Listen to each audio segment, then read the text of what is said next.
कहा मेरा नाम सिद्धार्थ गौतम है, मेरे पिताजी कपिल वस्तु नरेश महाराज सुद्धोधन का मैं पुत्र हूँ।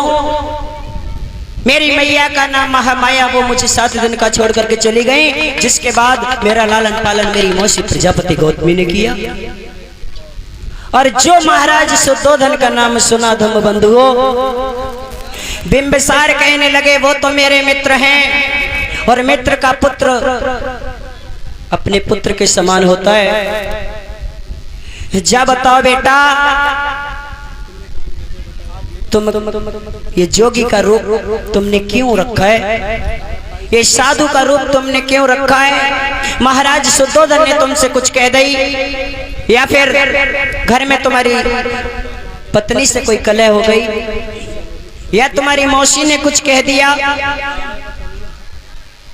भगवान कहने लगे मेरा किसी से कोई शिकायत शिकवा नहीं है। मैं अपनी स्वेच्छा से, अपनी इच्छा से घर छोड़ करके आया हूं। महाराज बिंबिसार ने कहा अगर तुम्हारे पिताजी ने कुछ कह दिया हो बेटा, तो तुम मेरे पुत्र के समान हो और चिंता मत करो। आप चाहो तो मेरा आधा राज ले सकते हो, और यहाँ पर आप कुशल मंगल सही तरीके से रहो, यहाँ पर शासन करो। भगवान कहने लगे मुझे शासन सत्ता की कोई जरूरत नहीं है, क्योंकि अगर शासन मुझे करना ही होता तो मेरे पिता महाराज सुद्धोधन मुझे कपिल वस्तु का राजा बनाना चाहते थे।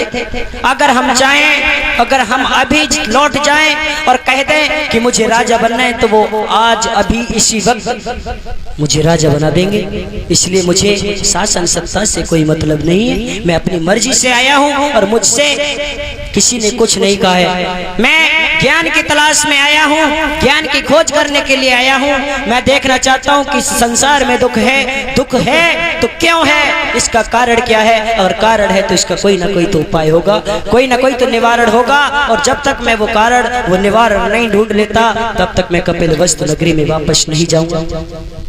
इतना दृढ़ संकल्प करने के बाद भगवान महाराज बिंबिसार को समझा रहे हैं मैंने संकल्प कर लिया है, मैं आपकी शासन का भूखा नहीं हूं, मुझे जो करना है वो तो मैं पहले से सोच चुका हूं।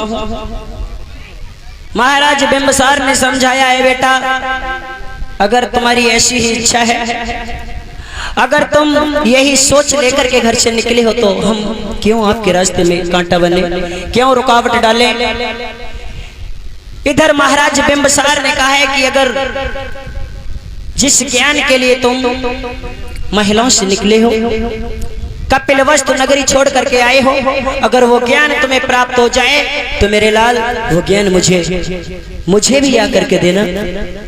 भगवान ने कहा ठीक है, अगर मुझे ज्ञान की प्राप्ति हुई तो मैं जरूर वो ज्ञान आपको दूंगा।